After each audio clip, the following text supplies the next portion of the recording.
it's Sandra. Welcome to another episode of Asexualise, My Asexual Life. This is a place to be for education, lifestyle, entertainment, and information for asexuals and allies. So if you like the sound of that, please subscribe and hit the bell icon. So now I've got a movie review for you, which is Despicable Me 4. Now, if you've not seen this movie yet, because it hasn't been out long, please do not watch this video because I am going to spoil it for you. You're not going to like being spoiled in terms of the storyline. So please do not watch this video until after you watch Despicable Me 4 unless you like to know the whole story. Okay? So, are we ready for those of us who've already seen it or who want to know the whole thing anyway? So, Despicable Me 4.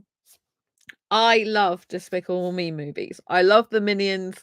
I get so much pleasure out of watching the Minions. I think they're so funny and hilarious, and I just love the whole of the Despicable Me series. Now, Despicable Me 4 is different because Despicable Me 4, Gru is married and they have baby Gru, otherwise known as Gru Jr. in this one, which is a new addition to the Gru family. And Gru still has its 3 adopted daughters, if you like.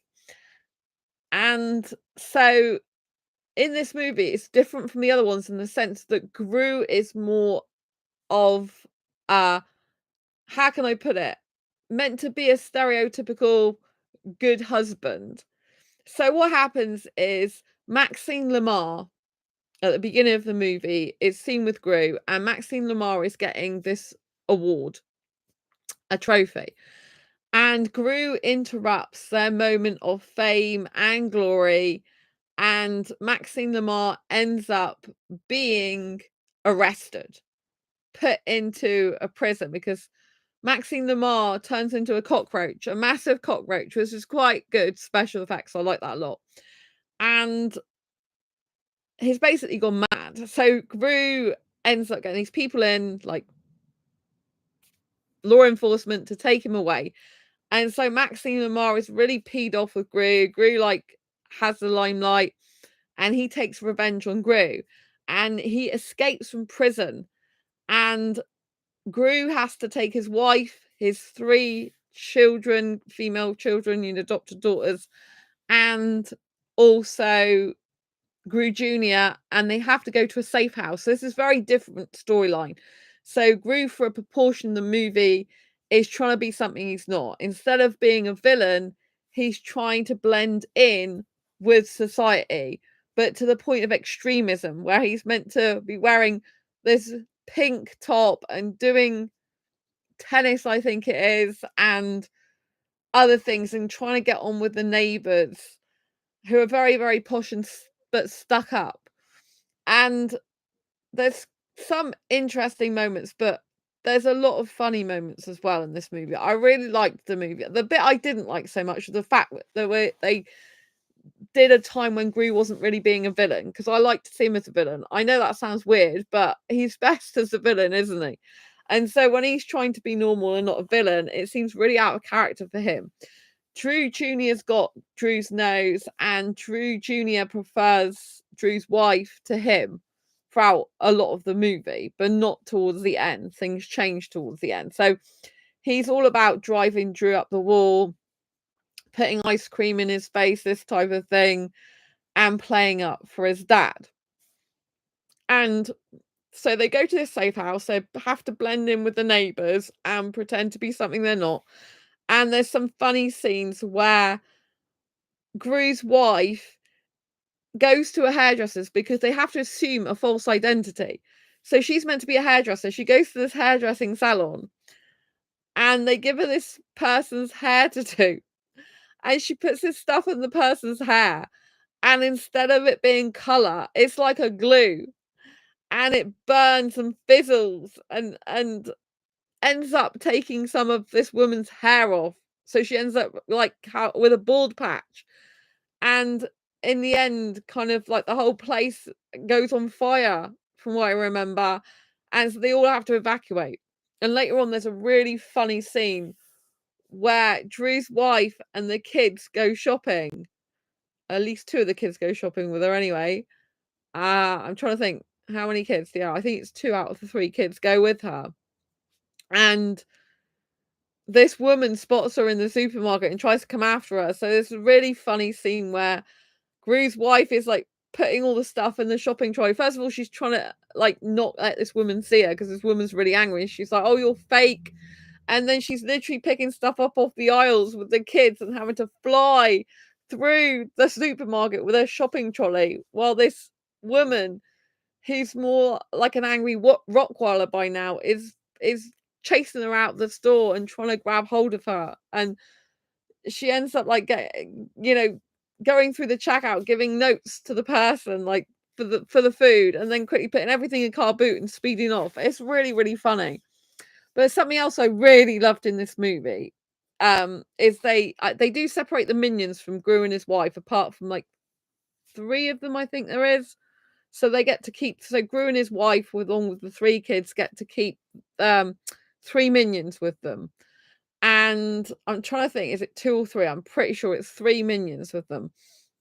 And the rest of the minions go to this place where, the guy who's like looks after Drew and the whole operation, the kind of undercover operation, he takes all the minions to his like where he works, and they're just causing utter chaos in the in the admin factory type places. Like they're doing meant to be answering the phones, I think, and doing filing and stuff like that, but they're just causing utter chaos. But in part of this movie, they decide to try a serum because they're doing top secret stuff as well. So they try to um give a serum to 5 of the minions, and they basically turn into like the Fantastic Five. So if you've seen the Fantastic Four movies, they're like that, but there's 5 of them because there's a flying one as well, like Superman. So you've got the rock guy, you've got the one with the long arms, like on Fantastic Four. You've got one that flies, you've got one that I think breathes fire, and one that does something else. So they've changed them around slightly, but it's meant to be like the Fantastic Four, but instead it's a Fantastic Five. And they're done in minions, but they've made them supersized minions and stuff like that. It's really funny. And so I was glad to see the minions have got now some superhero minions. I really like that idea. I thought it was very inventive, very funny. And they do get Gru to be a criminal again, because what happens is a daughter next door who's with the posh people, if you like, the daughter gets Gru on her own and says to him, "I know who you are. It's on social media. You're Gru." She's like 11. And she's like, "I know who you are."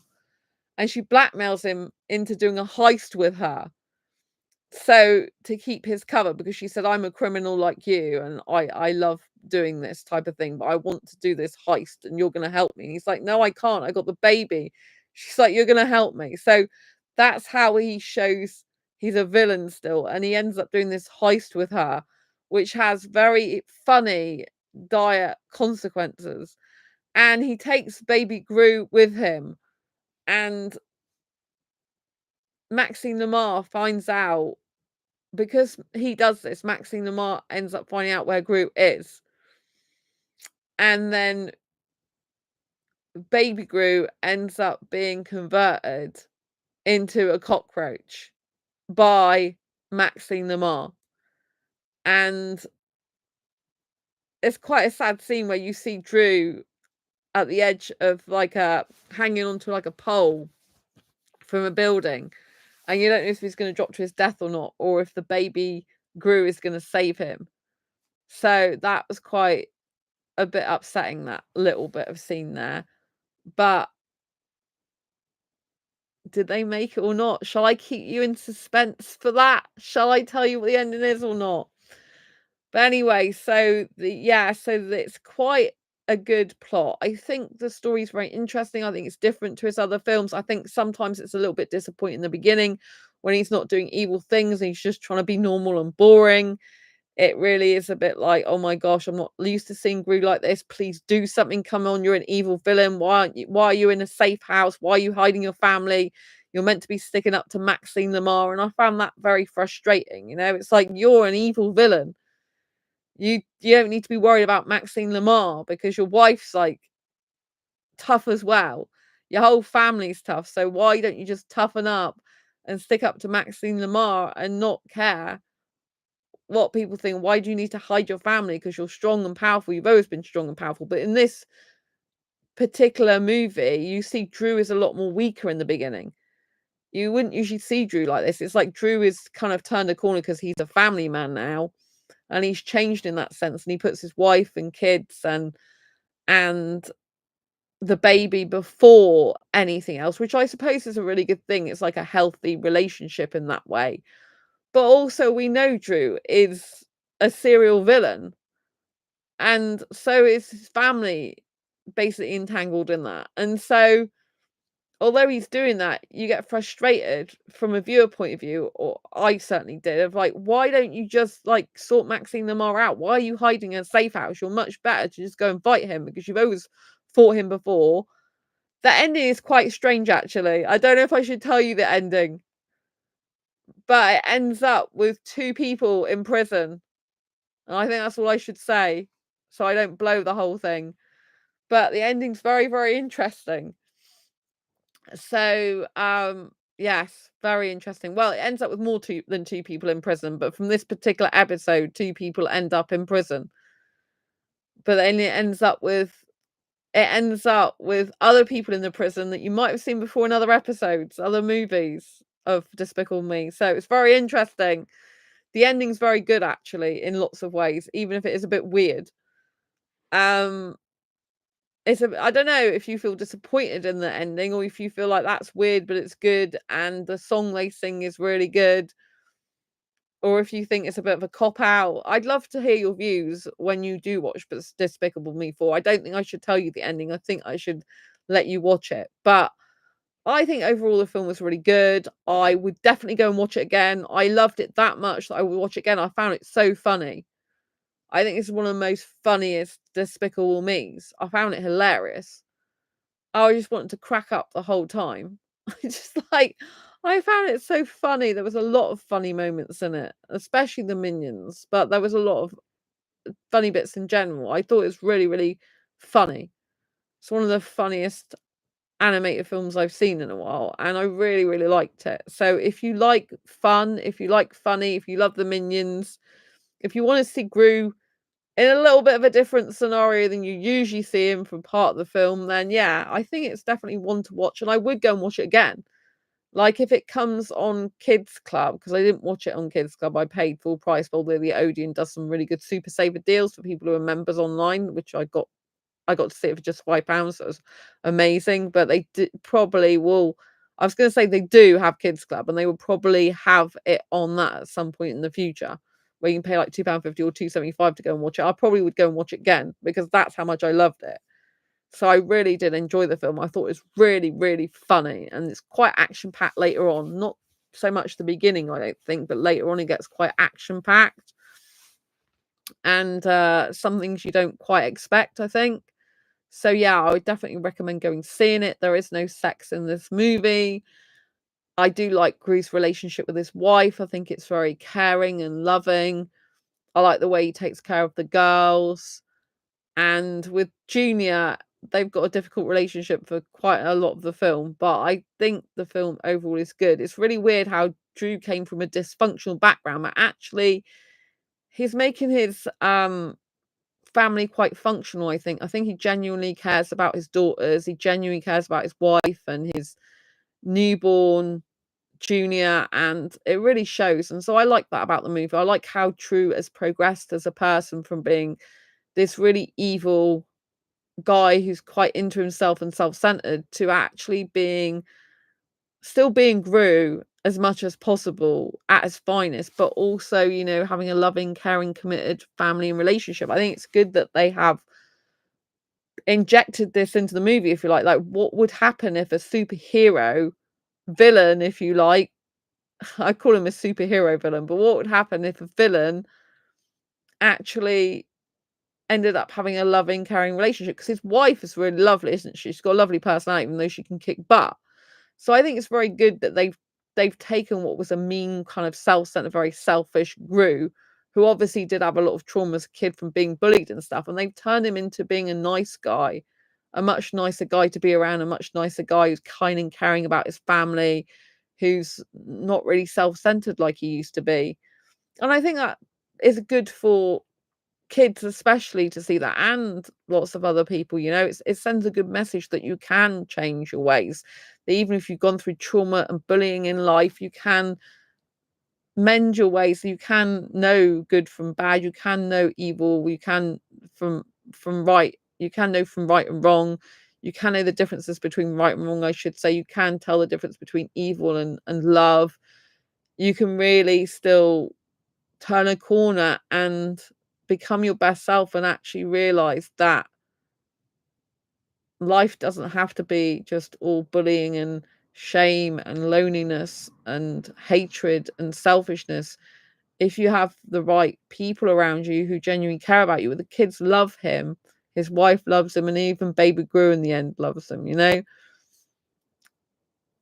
you can just see how you can change your life around. I think this is a very good message, because some people who've had trauma in their life, they just continue to be the same people and they never progress, they never diversify, they never change or mend their ways. And actually, you see Gru does. You see throughout the 4 movies, Gru distinctly changes from being very selfish in the first movie, just caring about himself, his evil plans, power and control. In the beginning, he's not even so keen on the little girls, if you remember, but then he grows to like them. Then he doesn't want to admit he likes them, but then he grows to really like them, then care about them, then want to care for them. And as you see him go throughout the 4 movies, you do see him transform in front of your eyes. And I think it's very important to note this. It's very important to note this, because how many people do you know in real life that don't mend their ways, that don't change, that are very selfish and stay selfish, that have had bullying and trauma? But not everyone's like that, are they?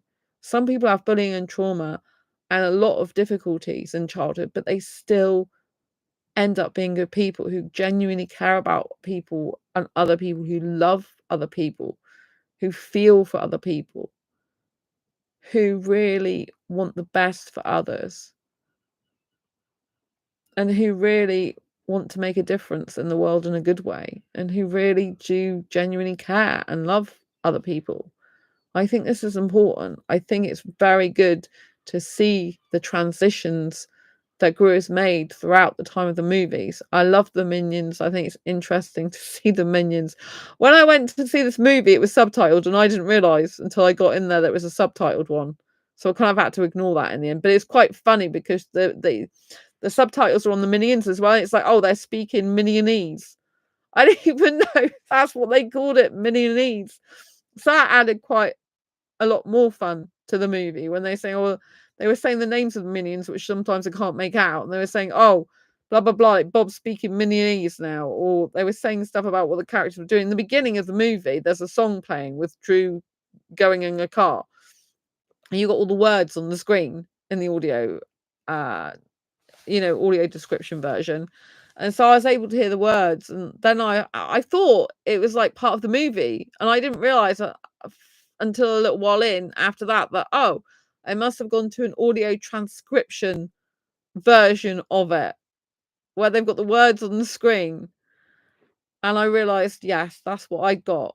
So after a while, I stopped looking at the words because they were going to take my eyes off the actual movie. So if I watched it again, I'd try and get one that's not audio transcription, but it's still fine. You can kind of just block it out and put your eyes further up. So it's okay.